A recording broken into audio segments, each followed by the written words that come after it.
My name is Niraj. Is it? Can you hear Vikram? Can you hear? Go This is ahead. Niraj. Yeah, I can hear. This is directed towards Alex. We wanted questions for Vikram first. Vikram first. Well, Okay. well, But you'll get it back, don't worry. Okay. We'll come back to you. I'll remember you, okay? So, please. Hi Vikram, this is Darlene Augustine. I was just wondering if you can talk about financial disclosure or If transparency. you this question I can't hear, so you'll have to repeat it afterwards. Okay. Hold it close. Vikram, this is Darlene Augustine. Can you talk a little bit about how financial disclosure and transparency to clients in general might mitigate these debates a bit? Did you hear that, Vikram? Financial disclosure. I heard something about financial. Okay, Go ahead, Nikki, repeat it. Sure. Whether financial disclosure and transparency to clients would mitigate some of these debates. Did I cover your question Yeah, correctly? the confusion in The confusion in the debates.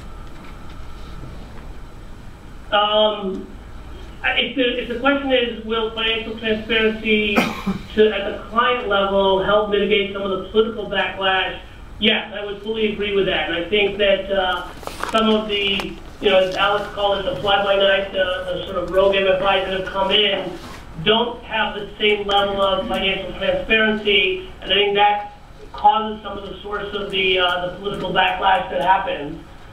So certainly, I think that would certainly help alleviate some of this problem. Now, the thing is, in microfinance, many organizations do this. We follow the Reming model in terms of charging a flat interest rate because it's easier to administer, easier for customers to understand, and that has a different effective rate. And then we actually term it at a monthly rate also, which is how it's colloquially done. So if you do it right, what we find is the client will actually protect you, because then when a politician comes and says, no, the rate is not X, but it's much higher than that, the clients are then in a position to say, well, no, we actually know what the rates are, it works for us, and please leave us alone. So yes, I would agree that financial transparency at the level of the client certainly would mitigate these types of problems.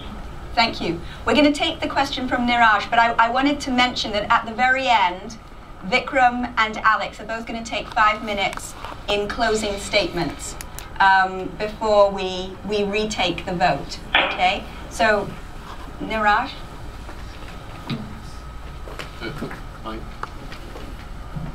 Yes, this goes to Alex. I was wondering, you had mentioned that there was a saturation in Bangladesh, and for India to learn from that, how do the people in poverty elevate to the middle class? So now that they're saturated and there's, you're saying that they're in a closed loop for the profit maximization. How does that? How do you see them getting to the middle class?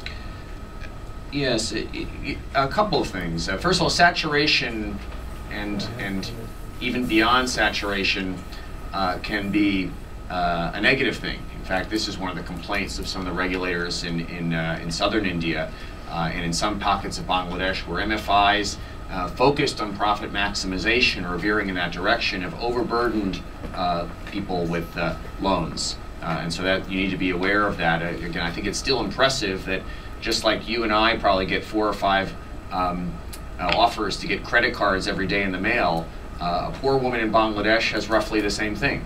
4 or 5 MFIs coming to her door and offering. Now that can be misused, as it is in this country, but it's still quite an accomplishment. One of the things that we're finding is that, I don't think it's coincidental that there's been massive poverty reduction in Bangladesh in the last 20 years. Microfinance isn't the only reason for it, but I think it's a big reason.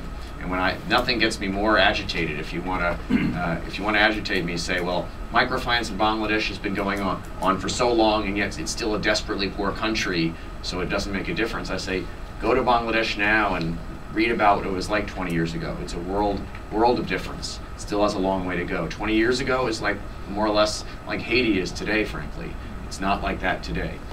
And in fact, a study that's coming out that looked at the contribution of microfinance to the reduction of poverty, that's been peer-reviewed and is nearing publication, says that a very large percentage of the poverty reduction of the last 20 years in Bangladesh has been a result of microfinance. One of the things that MFIs have had to do, just one more thought on this, is that they've had to, or there's been an opportunity to, develop small and medium enterprise loan windows to lend to the most successful borrowers. About 12 to 15% of grooming borrowers have ability to absorb much larger amounts of credit than the others. Now, Ramin now has figured out how to lend to them, generate significant profits from lending to them, but again, with its social purpose orientation, rather than starting to bias its lending away from everyone else and just focus on those, has been committed to priming the pump to keep lending smaller amounts to those that can rise up to that level, and second of all, to using the profits from that to make student loans available, health care, other services which are either loss-making or marginally profitable available, because again, there are no investors except for the poor women themselves that are they're hoping and looking for the share price to increase, are looking for high levels of dividends. Their bottom line is very different. Thank you. Any questions for Vikram? Zach Tesson?